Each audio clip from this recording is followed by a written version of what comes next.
Man, it's never really a good time to visual video.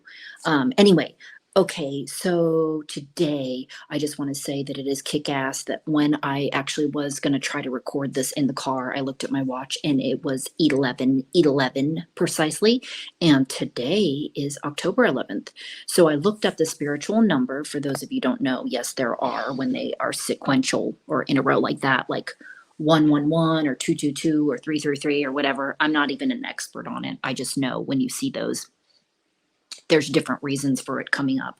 So it said basically confidence in self and like, or opening a portal to new changes in life.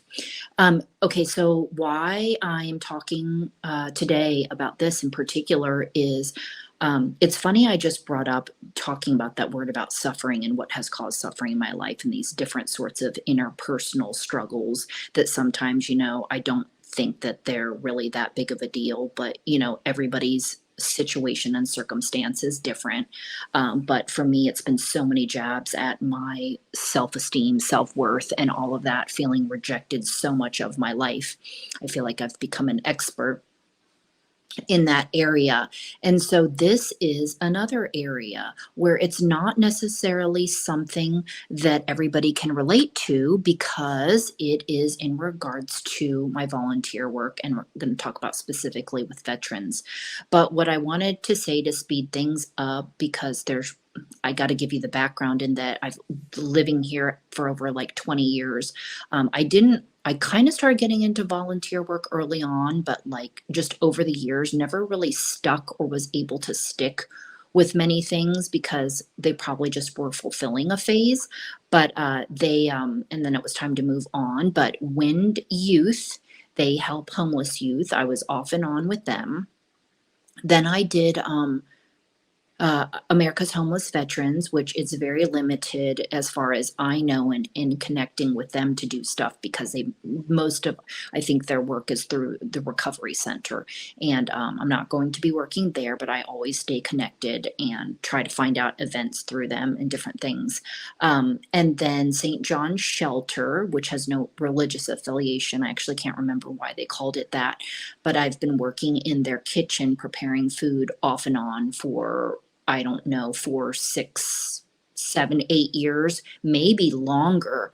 I've taught a couple workshops there. So that is a place that there's actually a waiting list for it. So they offer classes and different things in the to women who have become homeless either as a result of domestic abuse, violence, or drugs, or they will just take certain homeless people in. You just have to, it's this thing where you have to call in every day because they want to make sure that you want it. Okay, so those organizations, I've been looking for veterans stuff the longest, more so than first responder work, since that's only been going on maybe like 3 to 4 years. Am I pursuing that? But the veterans thing, I've always had a soft spot for them. I've had a couple podcast shows on healing for them, but have always, since a teenager, felt since I kind of know government's involvement in as far as power or control over us, or whatever you want to say, right? Authoritarian rule, which, that whole talk can be lumped into whole parents and everything too.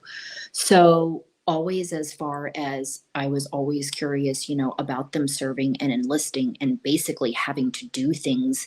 Either I always wondered, okay, what if they did things against their morals? What if they didn't agree with sorts of things, all those sorts of things, and you just have to follow your commander, right? It's kind of like I just have always. And so that's kind of initially what got my interested in veterans long time ago, and then my shows on holistic health and healing without prescription drugs. Okay, to speed you up there. So today I'm not going to mention the group. While it could be really exciting, there's two groups in Sacramento that I finally like I don't know to say I feel like I'm not getting excited about it yet because I have to get connected with them. It's been a long struggle. It is a struggle because I've emailed, I've called, I've had conversations, I've followed up, including actually Firefighters Burn Institute. I got really excited about that when they told me that there were opportunities for help. And then the next minute, somebody said, oh, they've got all the help that they need. So I was really confused. And it, like I said, it's a very exhausting journey. So I feel like I just like have always like just come up against blocks. There are other things probably I could volunteer with, but I just pick things like closest to my heart so far. And again, it just seems like it has been exhausting, especially when you also try to offer yourself and either people question your intentions or whatever the reason is.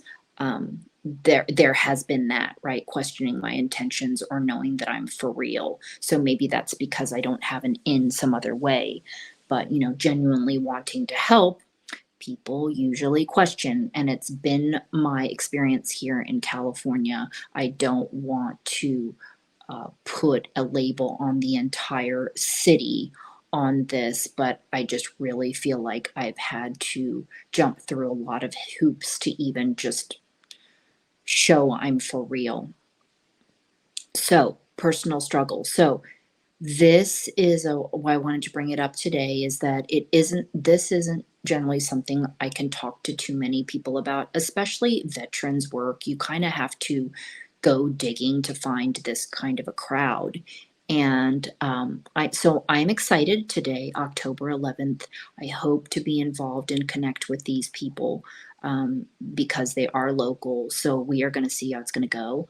I As you know, I've talked about this, my podcast, and my solos are kind of like my diaries. So it is my way to share and talk out my issues, and maybe somebody's listening and just share that. Yeah, I don't know. I guess maybe too, this is a little bit of an obscure, like I said, or unusual interest for a chick, or I don't know, somebody who's not a veteran, like wanting to be so involved in all of this stuff, but I just love it. And I hope to have something like this, or something maybe in the first responder world. You think you could start your own group doing this sort of thing. But again, it's really challenging because I don't know where to find these people. I'm thinking, aside from trying to find speaking arrangements, maybe there are churches with genuine, people of genuine interest in there to promote my first responder help. And then, everybody knows in Sacramento, it's a pretty big community on somebody knows a veteran or a first responder. So hopefully I'll have something exciting to report. If not, I'm just going to keep trying and keep going. So definitely got the time in life. Okay, talk to you next time. Bye.